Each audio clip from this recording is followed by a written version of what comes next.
if you look to the left of the lights, those two classrooms. The classroom on the left is Miss Albanian's room, the classroom from the Roommate TV Union. And the one on the right is Miss Eden's room, the W2 classroom for the first season of 7 Hours. Both of those rooms are theater classes. The first one was Theater 1, the second one is Theater 2. That level of the building,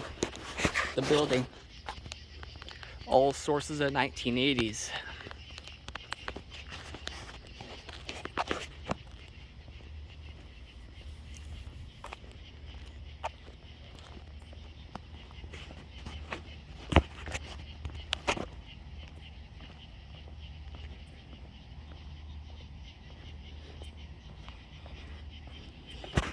Please ring bell for assistance.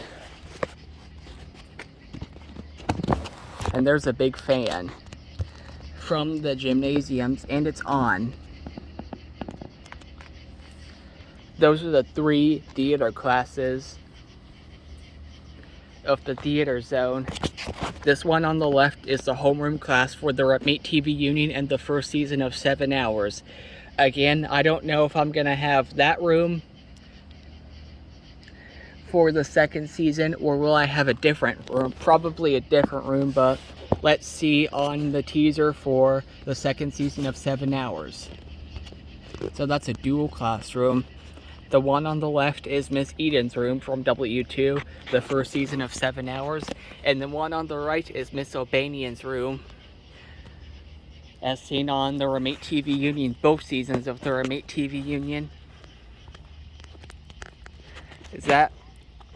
Yep, that sign is tipped over, the no parking fire lane sign.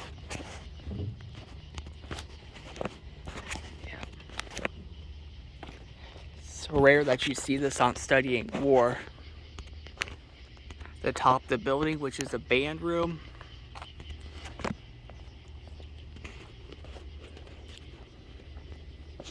On episodes, especially most of the February and March episodes of Studying War. Or no, it's not Studying War, but 7 Hours. Most of the beginning of the episodes of 7 Hours, especially some late January and early April ones, they opened over here, which I refer to as the 7 Hours returns method of beginning and ending episodes. And there's a beeping sound, which is a sign that this room is a source of 2011. And the light over there is still on. What is that thing? Is that making the beeping sounds?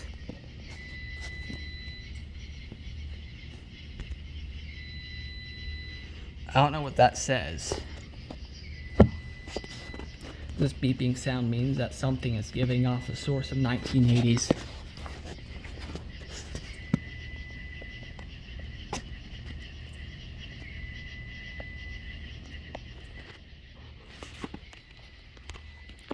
Yeah, so this area was featured at the beginning of February, March, and early April, late January episodes of 7 Hours, the first season, as opposed to the one down there, which you saw earlier on in the episode, which has been used ever since this filming location was put into use in August 2020 on the Roommate TV Union.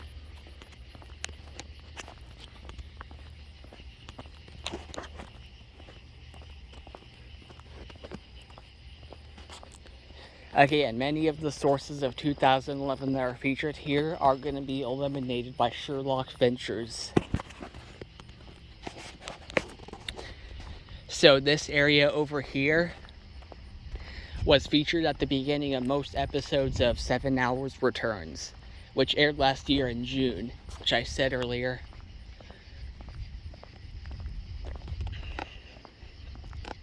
This is the area where sources in the 1990s would go on. And now it has sources of 2010s and 1980s.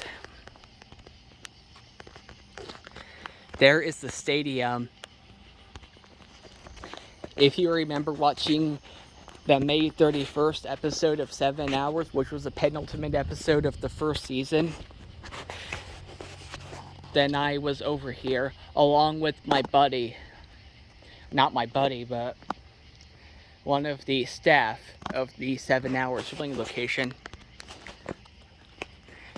And on a few episodes of the show, I also took some pictures up the top of those bleachers. And on the penultimate episode of the show, there was also a concession stand that I would have bought a few candies. And we played games over here. Well, that was the field day episode of 7 Hours. That was the day that also featured the Source of 2003, the food trucks during lunchtime. That light. Yep, those lights are on. Sources of 2011 given off.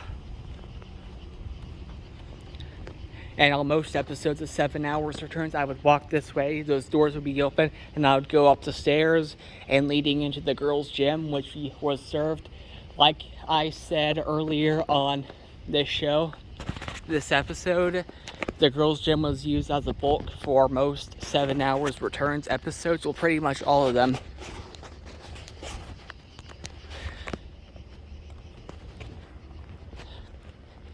And most episodes would feature the boys' gym on some segments of the episode.